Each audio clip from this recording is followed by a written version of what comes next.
again and welcome to another of my metal detecting videos. I found one really nice item, so this video is going to be short and it's mainly going to focus on that find. So I hope you enjoy it and hopefully I'll have a nice video for next month. So just sit back and enjoy. Bye for now. Okay then, a quick look at the display before we go on to the videos, and the main video will be the last one. Firstly, here we have a dandy button. Dandy buttons from around the 17 to 1800s. It's still got remnants of the gold and the gilt work on it, and the dandy button name is derived from the elegantly dressed gentlemen that wore these large buttons on their coats, and they were called dandies.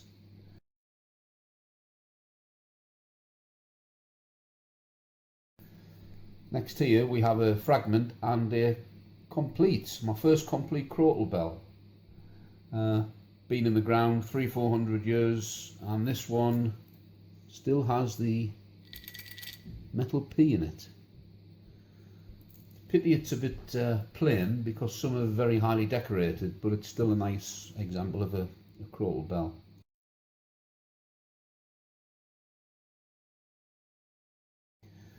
Okay, now we move on to this copper alloy shoe buckle, and that's from around the 1700s.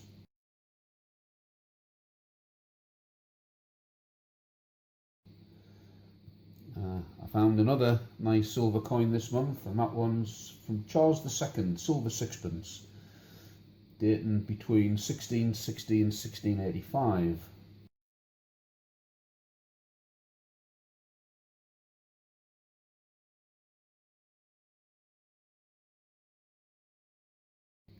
Now this buckle's a lot older than the other one. It's called a type 111A buckle, and it's from the Tudor period, and that dates about 1485 to 1600s. I can't find an exact example online, but speaking to people, they seem to think it could be a purse or a dagger buckle.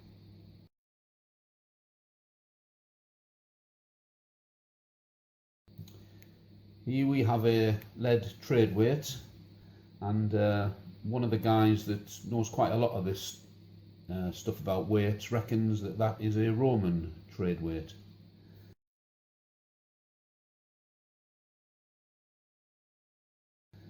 And then the display, finally here we have a Roman coin, and it looks like it may be a sestertius, showing the head of Maximus on the obverse side.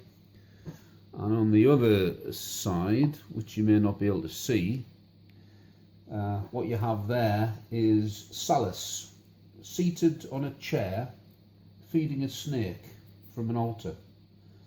And Salus was a Roman goddess of safety and well-being, and that coin dates to the 200s AD.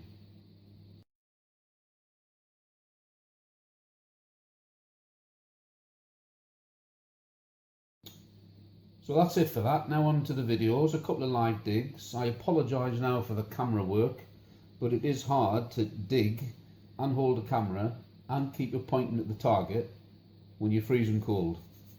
But at least you'll get an idea of what a dig's like.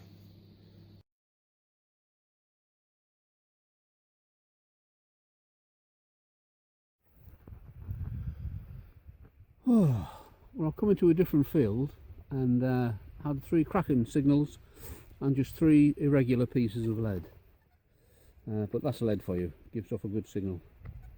And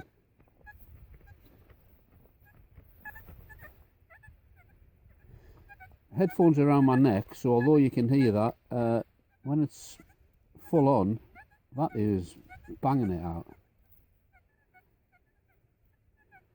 and as it trails off, that's the edge. So, is it another bit of lead?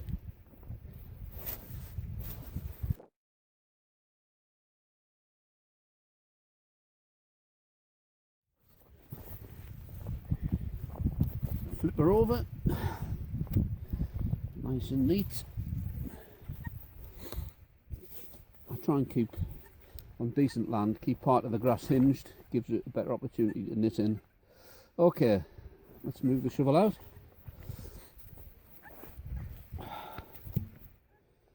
So, is it still in the hole or in the clod?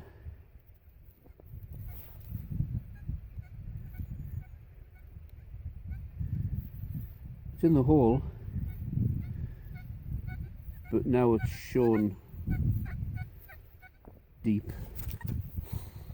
Sometimes you can get that. You can get a good signal on the top, you move a bit of earth, and the signal can actually disappear, or it can change.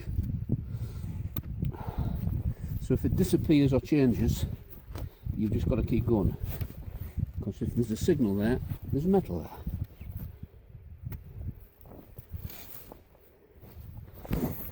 So I might be speeding this bit up in a minute.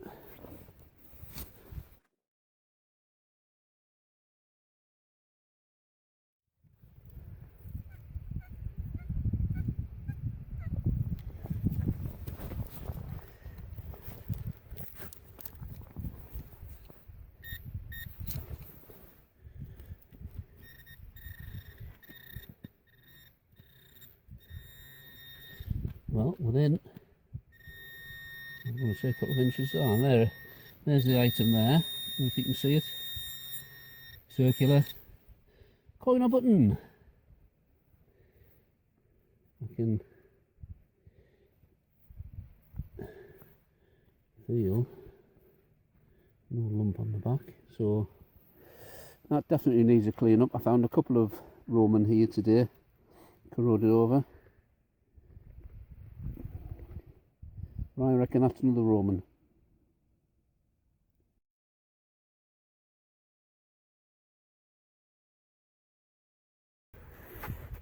Well, it's sod's law, isn't it? Not found much at all, very muddy, difficult to film. Just walking back to the car, same old story, get a signal, go down, and I didn't record it, but that is my first complete, it looks, crotal bell.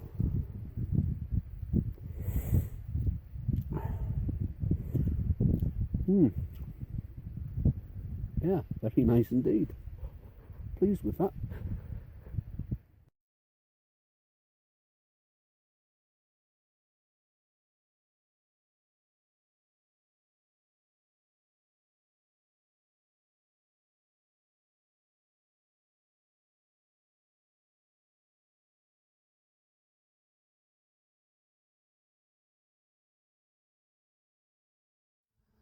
Right, it's getting towards the end of the day. Be dark in about another 45 minutes, I reckon. I'm getting a bit cold. Not picked up much, but I have got a decent signal. See if I can pick it up again.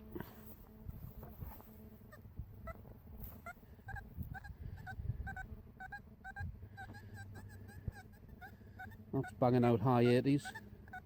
Sorry, mid 80s. And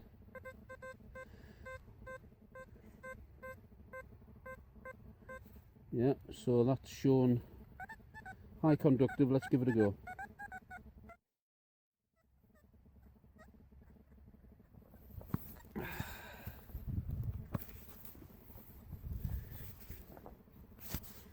Now, flint.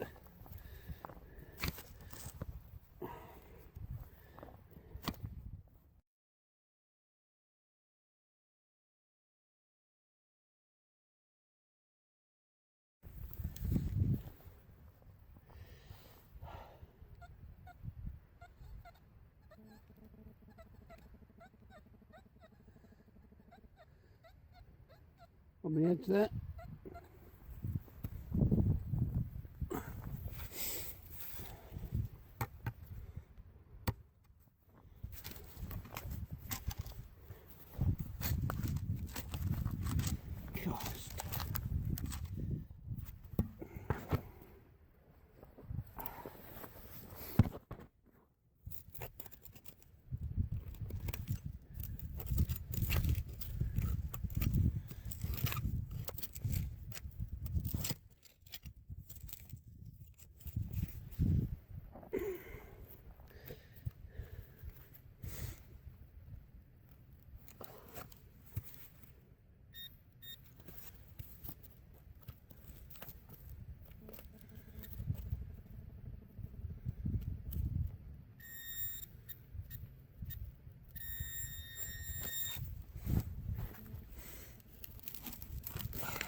bottle top. Well, hang on.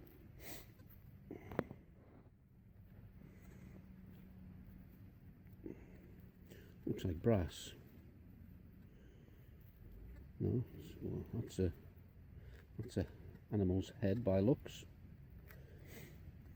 What on earth is that?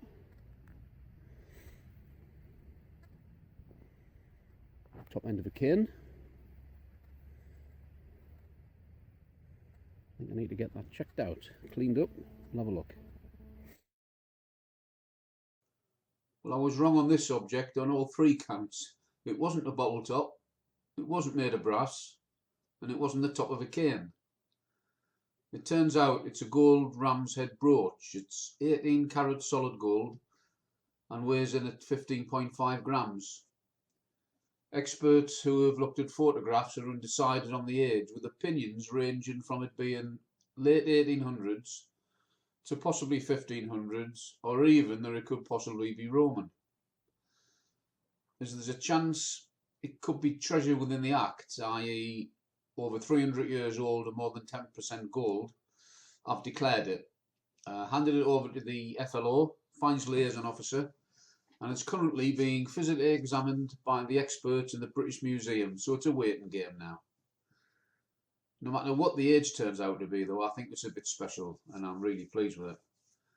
When I get the results back from the British Museum, I'll update you on one of my future videos. Oh, by the way, I was also asked to write an article for the Searcher magazine on the find, and that, I'm told, will be in the next edition, which comes out on the 24th of February if you want to read it.